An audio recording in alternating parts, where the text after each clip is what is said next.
오늘은 끝까지 달리는 비결이라는 제목으로 함께 말씀을 나눠보도록 하겠습니다. 네. 특세를 무사히 마치고 이곳까지 나오신 우리 성도님들, 온라인으로 참여하시는 우리 성도님들, 너무 대단하십니다. 네. 자, 이렇게 우리가 그동안 계속 쭉 달려왔죠. 우리가 특별 새벽 기도회로 쭉 달려오고, 그것뿐만이 아니라 새벽에도 쭉 달려오고. 자, 성도 여러분, 혹시 우리 성도 여러분 달리기를 좋아하십니까? 달리기.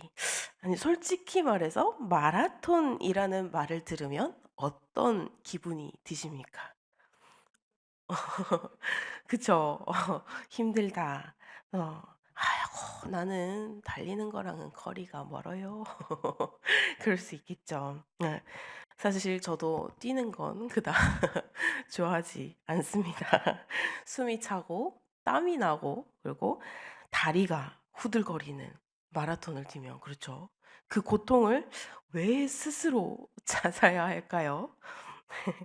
자, 오늘 바울은 이러한 고통을 오늘 본문에서 우리 인생을 마라톤에 비유를 하고 있는데요. 자, 그것도 그냥 달리기가 아니라 골짜기 골짜기 끝까지 완주해야 하는 경주라고 말을 합니다. 자, 그는 자신의 인생을 돌아보면서 이렇게 말을 하죠. 나는 선한 싸움을 싸우고 나의 달려갈 길을 마치고 믿음을 지켰다. 자, 이 고백은 마치 결승선을 통과한 마라톤 선수가 마지막에 드는 그 승리의 기쁨, 나는 완주했다라는 그 기쁨을 떠올리게 합니다. 자, 오늘 우리는 이 바울이 어떻게 그 긴 경주를 끝까지 달릴 수 있었는지, 그리고 우리가 어떻게 하면 그 신앙의 경주를 완주할 수 있을지 함께 살펴보도록 하겠습니다. 자, 여러분, 마라톤에서 가장 중요한 게 무엇일까요?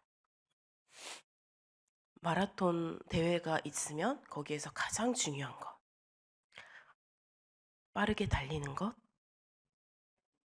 끝까지 완주하는 거, 그래서 체력을 유지하는 거. 맞습니다. 다 중요하죠. 자, 그런데 그것보다 더 중요한 것은 바로 올바른 방향으로 달리는 것입니다.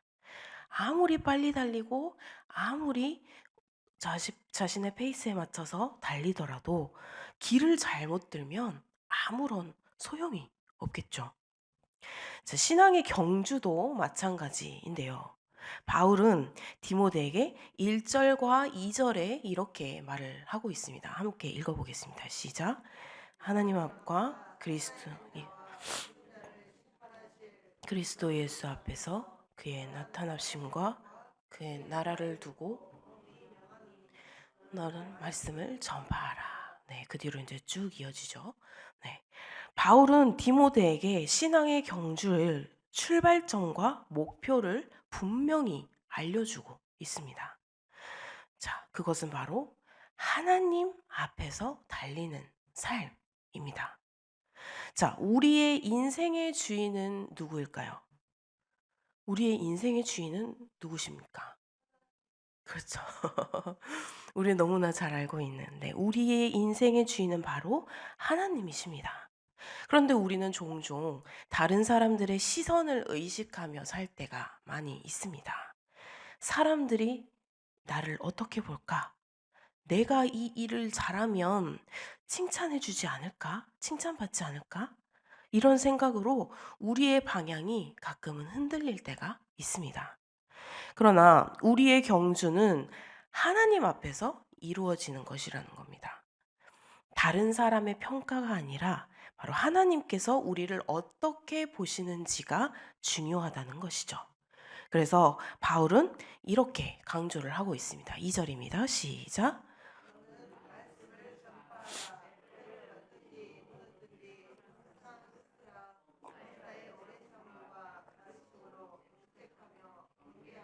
권하라. 네. 네. 이렇게 우리의 삶은 언제나 복음의 방향을 향해서 함께 나아가야 한다는 것입니다. 자, 여러분 혹시 GPS를 써보신 경험이 있나요? 뭐 내비게이션은 우리가 워낙에 잘 쓰니까. 근데 GPS, 우리 구글 GPS 뭐 이런 거 보면은 길 방향을 알려주죠. 우리가 뭐 동쪽에 있으면 또 화살표로 동쪽으로 우리가 보고 있는지까지 알려주는 그런 GPS가 있습니다. GPS가 없으면 우리가 모르는 길에서는 방향을 잃어버릴 수밖에 없죠. 우리의 이 신앙의 GPS가 바로 이 하나님의 말씀입니다. 이 말씀을 통해서 우리의 길을 확인하고 방향을 수정하며 다시금 결승선을 향해서 나아가야 한다는 것입니다. 자, 마라톤을 뛰다 보면 또 옆에서 들려오는 소음이 있습니다. 저 혼자 뛰는 게 아니죠. 그래서 어떤 사람은 옆에서 포기해, 포기해. 네 체력으로는 여기까지가 한계야. 라고 말을 하고 또 어떤 사람은 아이고 그만큼 뛰었으니까 천천히 쉬어가 괜찮아. 완주만 하면 되지. 괜찮아 괜찮아. 아이 굳이 왜 고생을 해. 뛰지 말고 천천히 쉬어가. 라고 부추길 때도 있고 또 어떨 때는 우리가 그 개수대라고 하죠. 물을 준 급수대. 급수대에서 물을 가져가야 하는데 또 어떤 사람은 장난으로 이 물을 다른 걸로 바꾸는 그러한 경우도 있다고 해요. 가끔 사고가 나는 경우가. 자, 그런데 이런 마라톤에서도 일어나는 이러한 사고들이, 이러한 말들이 신앙의 경주에서도 비슷한 일이 나타납니다. 자, 바울이 3절, 4절에서 이렇게 경고하고 있습니다. 함께 읽겠습니다. 시작. 사람이 바른 교훈을 받지 아니하며 귀가 가려워서 자기의 사욕을 따를 스승을 많이 두고 또 그 길을 진리에서 돌이켜 허탄한 이야기를 따르리라. 네. 여러분 여기에서 귀가 가려워서라는 표현이 좀 재미있는 표현인데 자, 이 말은 사람들이 듣고 싶은 이야기만 들으려 한다는 것이죠. 나에게 내가 내 마음에 맞는 내 마음에 기분이 좋은 내가 듣기에 그런 말을 그런 이야기만을 들으려 한다는 뜻입니다. 자, 네가 하고 싶은 대로 해. 네가 행복하면 그게 진리야. 그게 인생의 완벽함이야. 어, 이런 말들이 세상에서는 굉장히 매력적으로 들리겠죠. 그러나 그런 허탄한 이야기는 우리의 경주를 방해하는 것입니다. 그것은 진리에서 우리를 멀어지게 하고 결국 결승선을 향한 우리의 발걸음을 흔들리게 만듭니다. 자, 이 세상에서는 우리의 귀를 간지리는 그러한 이야기들이 너무나 많습니다. 세상에 성공하면 다다. 돈이 많아야 행복하다. 돈이 많아야 행복하십니까? 이런 이야기에 귀를 기울이다 보면 우리는 어느 순간 이 결승선을 잃어버리게 된다는 것이죠. 나의 앞에 길이 여러 갈래가 놓여 있는 거예요. 우리는 분명 목표, 가야 할 결승선이 정해져 있는데 더 많은 길들, 더 좋아 보이는 길들로 옆으로 빠져버린다는 것입니다. 하지만 바울은 디모데에게 그렇게 말합니다. 진리에서 떠나지 말라라고 권면하고 있습니다. 진리란 무엇입니까? 진리란 바로 하나님의 말씀입니다. 이 말씀만이 우리의 경주를 바른 길로 인도할 수 있습니다. 자, 마라톤을 뛰다 보면 또 누구나 한 번쯤 이런 생각을 또 합니다. 그만두고 싶다. 너무 힘들다. 어, 숨이 차고 다리가 아프고 온몸이 고통스러울 때 우리는 포기하고 싶은 유혹을 많이 느낍니다. 신앙의 경주에서도 마찬가지인 것 같아요. 그러나 바울은 끝까지 포기하지 않았습니다. 그가 이렇게 말을 합니다. 7절입니다. 함께 읽겠습니다. 시작. 나는 선한 싸움을 싸우고 나의 달려갈 길을 마치고 믿음을 지켰다. 네. 여러분, 바울이 얼마나 많은 고통을 겪었어요. 우리가 알고 있는 것만 해도.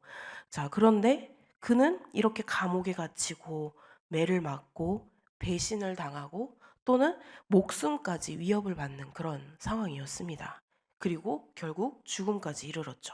그러나 그는 결코 포기하지 않았습니다. 왜냐하면 그는 이 결승선 너머에서 기다리고 있는 그 의의 면류관을 바라보았기 때문입니다. 바울은 그 면류관을 생각을 하면서 자신에게 주어진 사명을 끝까지 감당했던 것입니다. 우리도 마찬가지입니다. 우리의 인생의 경주에서 어려운 순간이 찾아올 때가 많습니다. 건강이 무너질 때, 또 경제적으로 어려울 때, 또 사람들에게 상처받을 때, 우리는 이제 그만할까? 라는 생각이 들 수가 있습니다. 그러나 그때마다 이 바울처럼 결승선을 바라봐야 합니다. 하나님께서 우리를 위해 예비하신 그 의의 면류관, 그 영광스러운 상급을 생각하면서 우리는 계속 다시 일어나야 합니다. 마라톤에서 중요한 것은 우리 성도님들께서 말씀하셨던 것처럼 완주이죠. 네. 중간에 넘어지더라도 다시금 일어서서 달리는 것이 바로 승리의 비결입니다. 자, 마라톤을 뛰는 사람들에게 그러면 가장 힘이 되는 것은 또 무엇일까요? 가장 포기하게 만드는 것이 옆에서 속삭이는 것, 그리고 나의 몸의 힘듦이었죠. 그러면 또 나에게 가장 힘이 되는 것은 무엇일까요? 네. 또 맞습니다. 바로 주변에서 응원해 주는 사람들입니다. 혼자서 달리면 지치기가 너무 쉬워요. 그리고 더 빨리 지치게 되고 내가 어디까지 왔는지 계속 세어보게 되고, 하지만 함께 달리면 옆에서 함께 응원해 주는 사람이 있으면 그만큼의 힘이 더 생기는 거죠. 자, 우리가 등산을 할 때 나 혼자 정상까지 가려고 하는데 정상까지 달리고 있어요. 정상까지 열심히 오르고 있는데 너무 가파르고 너무 힘이 들어요. 그러면 중간에 포기하고 싶죠. 마라톤도 그런 것처럼. 그런데 옆에서 같이 권사님과 제가 같이 정상을 향해서 올라가는데 제가 너무 힘들어요. 권사님이 옆에서 "아이고 체력 좀 키우지 그랬어. 앞으로 운동 좀 해." 이렇게 하시면서 저를 막 끌고 가시는 거예요. 그러면 가기 싫고 포기가 되더라도 권사님께서 끌고 가시니까 저는 어쩔 수 없이라도 따라가게 되죠. 그리고 함께 정상을 맛보고 그 정상에서만이 볼 수 있는 그 풍경을 보면서 우리가 세상의 아름다움, 하나님께서 창조하신 그 아름다움을 보게 되는 것처럼. 자, 그래서 바울은 디모데에게 마찬가지로 이렇게 말을 합니다. 너는 모든 일에 신중하며 고난을 받으며 전도자의 일을 하며 네 직무를 다하라. 네. 그는 디모데를 포함한 이 많은 동역자들에게 함께 신앙의 경주를 이어갔습니다. 내가 힘들어도 지치고 쓰러질 것 같아도 이러한 응원을 들으면 나와 함께 또 동역하는 많은 사람들이 함께 응원하고 함께 서로 간의 힘듦을 나누고 아픔을 나누고 또 고충을 나누고 또한 기쁨을 나누고 감동을 나누고 감사를 나눈다면 그것보다 더 힘이 되고 더욱더 우리가 힘을 내서 갈 수 있는 원동력이 되는 것이죠. 자, 신앙생활은 혼자 하는 것이 아닙니다. 자, 교회는 우리 믿음의 경주를 돕는 응원군입니다. 교회 안에서 우리는 이렇게 서로를 격려하고 또 넘어졌을 때 서로 손을 잡아주고 지칠 때 함께 기도해주고 그렇게 하면 다시 일어설 수 있습니다. 자, 믿음의 경주는 이렇게 공동체와 함께 달리며 완주를 할 수 있습니다. 자, 사랑하는 성도 여러분, 신앙의 경주는요, 쉽지 않습니다. 그러나 우리가 하나님께서 예비하신 그 의의 면류관을 바라보며 끝까지 달린다면, 함께 달린다면, 그 결승선에서 주님께서 이렇게 말씀하실 것입니다. 잘하였도다, 착하고 충성된 종아. 네. 우리의 인생이 끝나는 날, 이 바울처럼 나는 믿음을 지켰다 라고 고백할 수 있기를 소망합니다. 그러기 위해서 우리는 올바른 방향을 설정하고 세상의 소음 속에서도 진리를 붙들며 지치더라도 포기하지 않고 공동체와 함께 서로 응원하며 나아가야 할 것입니다. 하나님께서 결승선에서 기다리고 계십니다. 그 길이 좁은 길이든 힘든 길이든 하나님께서 저 멀리서 어, 착하고 충성된 종아 잘하였도다 라고 우리를 토닥이기 위해서 저기서 우리를 바라보고 계신다는 거죠. 자, 여러분의 경주가 그렇게 힘들지라도 이렇게 주님의 응원을 기억하십시오.